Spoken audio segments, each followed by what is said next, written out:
How are you today? I'm actually making this video just for myself so that I can use it to listen to as I'm traveling or on the road without having time to read it.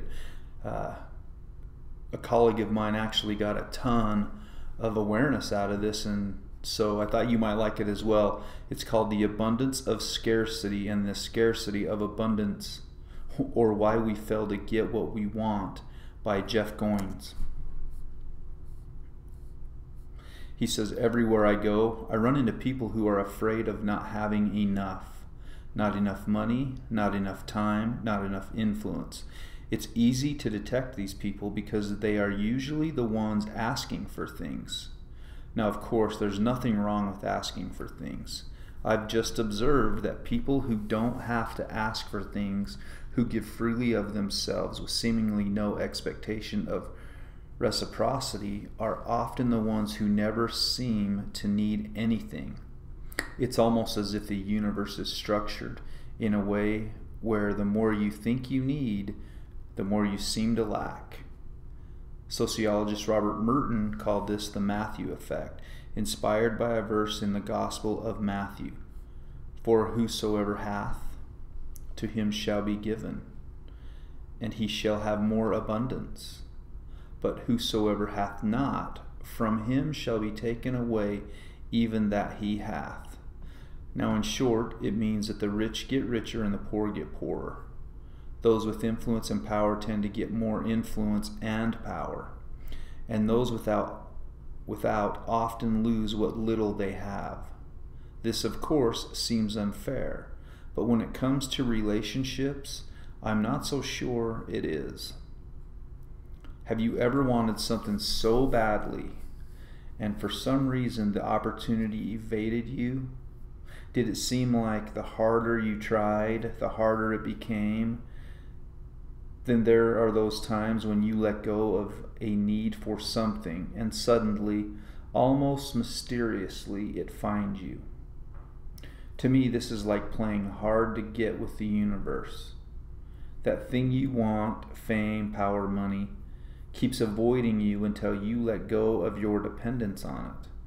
And as soon as you do, it falls into your lap.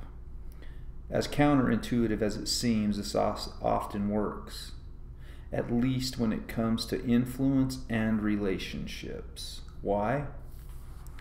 Here's his thoughts. When you think about the things you want in terms of scarcity, when you fear missing your big break or never getting the attention you think you deserve, people can sense your desperation.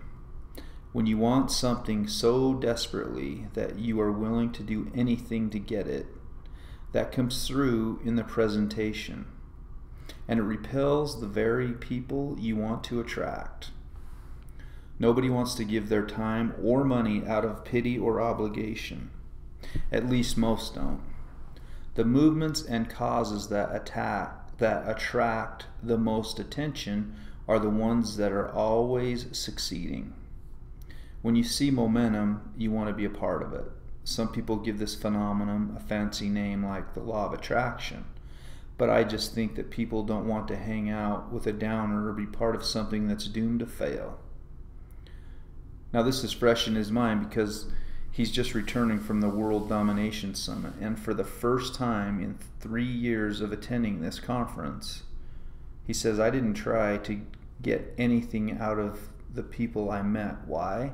Because I have everything I need. This weekend, I had some of the most meaningful conversations I've had in years. I laughed the hardest I had in a long time. And I think it's more than coincidence that the year I had nothing to gain at the conference was the year I gained the most. And sure, maybe this abundance mindset will lead to all kinds of connections and opportunities down the line, but I honestly don't care. I had a great time without the pressure to perform or manipulate, and that, to me, is the reward. Relationship. During the conference, there were many times when I met people who wanted things. People with agendas, and you know that. And you know what? That's fine.